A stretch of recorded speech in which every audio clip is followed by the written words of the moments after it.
Oh, you know that one. Such a good song. In Excess, Never Tear Us Apart. Ding, ding. Richard's got it. Hey, everybody. Welcome back to Great Measures. My name is Richard. This is Judson. Great Measures. Mm-hmm. Back to Metallica. Okay. Don't do that. From 1984's Ride the Lightning. Uh-huh. We did, in previous videos, we've done Fade to Black and The Call of Cthulhu. Mm-hmm. Are those the only two we've done, I think, from Ride the Lightning? I think. We did your mom, too.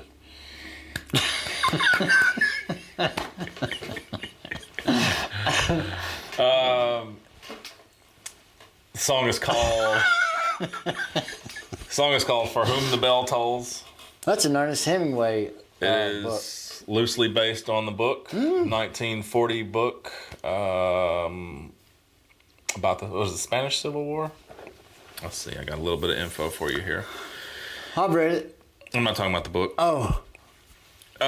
So song came out in 1984. In March of 2023, Rolling Stone magazine ranked the song at number 39 on their 100 greatest heavy metal songs of all time list. Whoa, high praise. The song was inspired by Hemingway's novel of the same name about the process of death in modern warfare and the bloody Spanish Civil War. Specific allusions are made to the scene described in chapter 27 of the book, in which 5 soldiers are obliterated during an airstrike after taking a defensive position on a hill. The intro is really cool. It's Cliff on the bass and a wah pedal. Cliff has the bass on a wah pedal? Mm-hmm. Oh, wow. Mm-hmm. He wrote the intro before ever joining Metallica and first played it during a 12-minute jam at a Battle of the Bands with his second band, Agents of Misfortune, in 1979. There's a bell sound at the beginning of the song.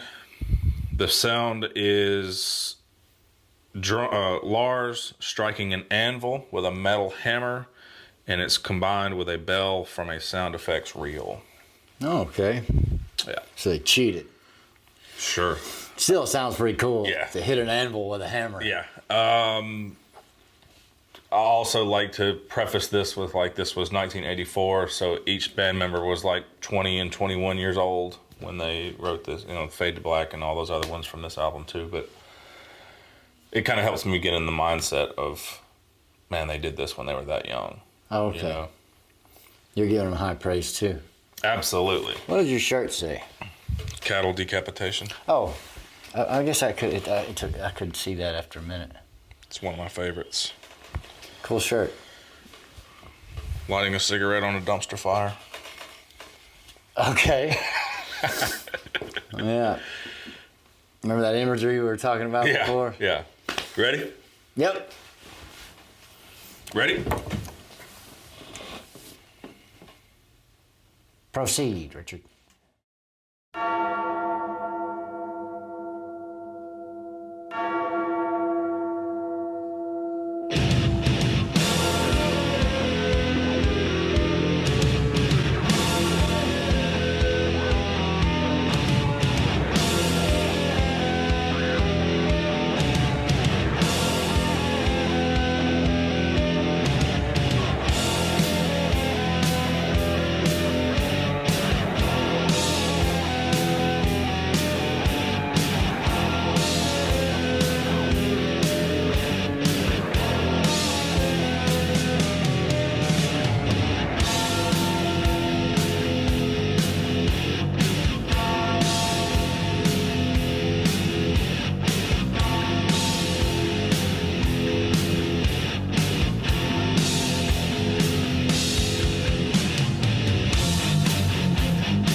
Lay it on me. Expected it to go on longer. Okay. It's it's one of their shorter, simpler, cut and dry songs.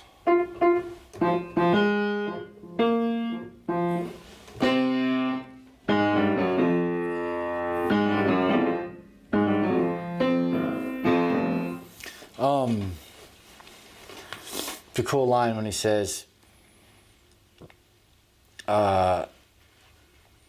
take your time or something, look up at the sky. Take a look to the sky just before you die. It's the last time you will. Yeah. Pretty cool. Yeah. The book itself, Ernest Hemingway wrote a lot about that Spanish Civil War and guerrilla fighting and that kind of thing. It's pretty harrowing at that point, you know. The bell tolls for thee. But I always get cracked up whenever in the vocals whenever the echo thing happens, you know. Yeah. Yeah. I mean, I know back then it was cool. Yeah. Or I guess it was cool. I don't know. That's just always something that cracks me up. Sure. But I like how at the end of the song.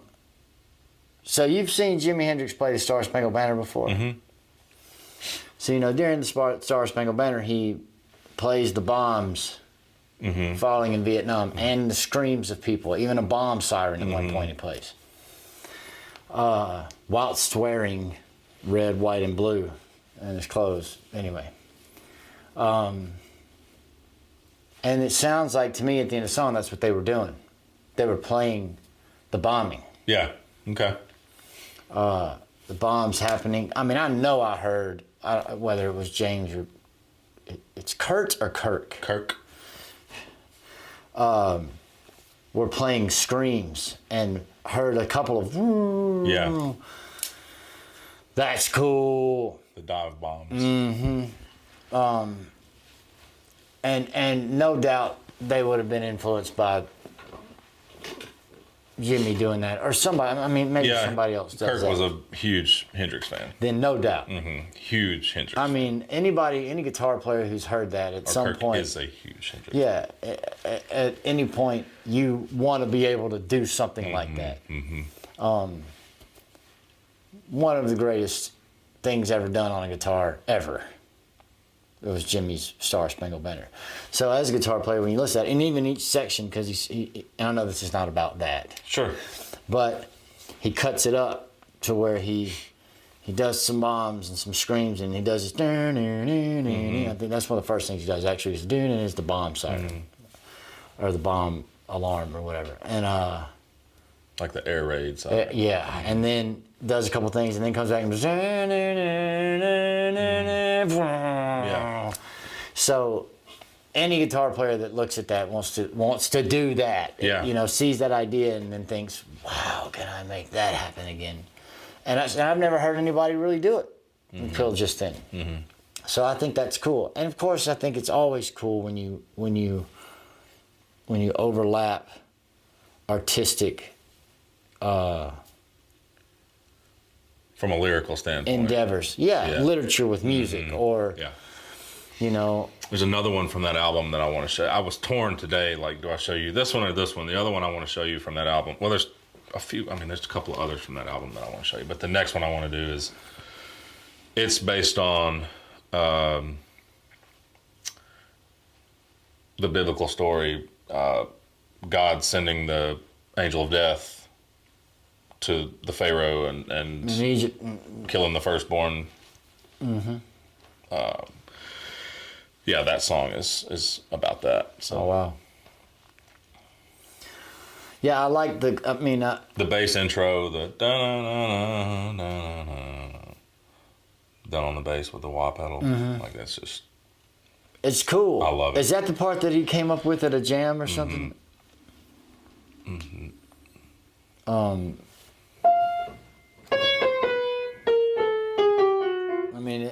It's yeah. He was a beast, man. Yeah. He was just. He was just something else. Yeah, things like that can't stay around long sometimes. But or I say things like that, but you know what I mean. Yeah. Offerings in such a way. I don't know what else to say, but I mean that's the part of the song that stuck out to me the most. Sure. That lyric, definitely cool, because if you Ernest Hemingway writes in such a concise style. He has shorter sentences, and he's very punchy with how he writes. So whenever something like that happens, a gunfight or thoughts that have to be going on quickly, he does that well. So that's just cool. I just like that line in there because take a look to the sky just before you die. It's the last one. Well. Yeah, wow.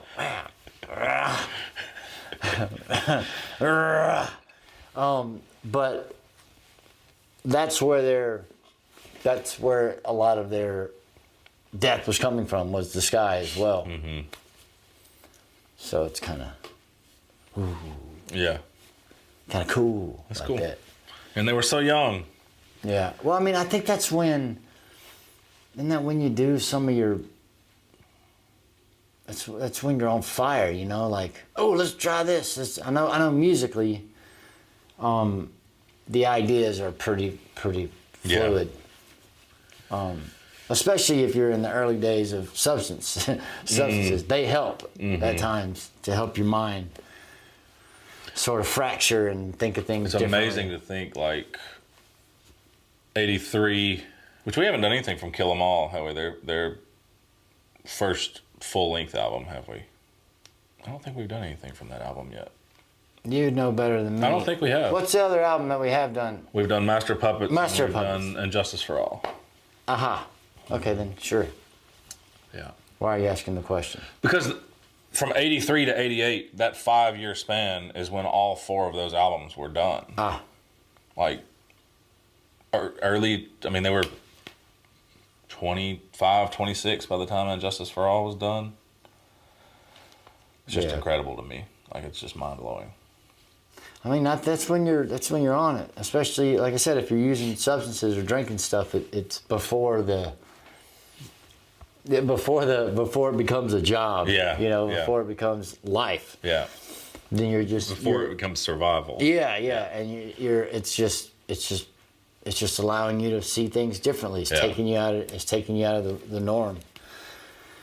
Yeah. I mean, I think that's why you get a lot of good art from people in their mid to late 20s, whether they're using it or not. But I mean, you know, Aerosmith was way better on blow.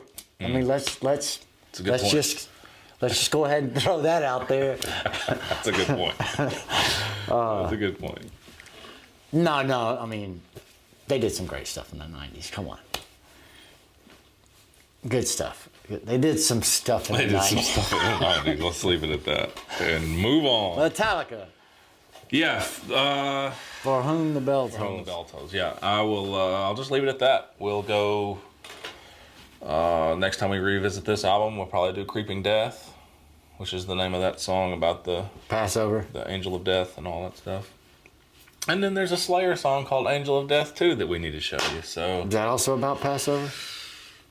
No, it's actually pretty sure it's a. Can I say Nazi? It's a Nazi reference. I don't know if you can or not. Well, that's what it is. I mean, there's a lot of that going on. There's a lot of that correct going on in media right now. Yeah. So maybe it won't get in trouble. No, I don't think so. If it does, I'll bleep the word. I'll bleep it out. Yeah, I'm pretty sure Angel of Death is about. He was one of the higher ups in that branch of. Oh, Goebbels or Himmler or Mengele? Mengele. I think that's it. Maybe. They'll let me know. I think it's Mengele. I'm trying to just think of this off the top of my head. I think it's all right. Well, let's move on. The conversation has drifted into fascism. Thanks Thanks for watching, everybody. That was For Whom the Bell Tolls from Metallica from their 1984 album Ride the Lightning. Great measures. I might have to cut out the end of this conversation. No, I think we'll get. We are Great Measures. My name is Richard. This is Judson. Thanks for watching, everybody. Have a great day.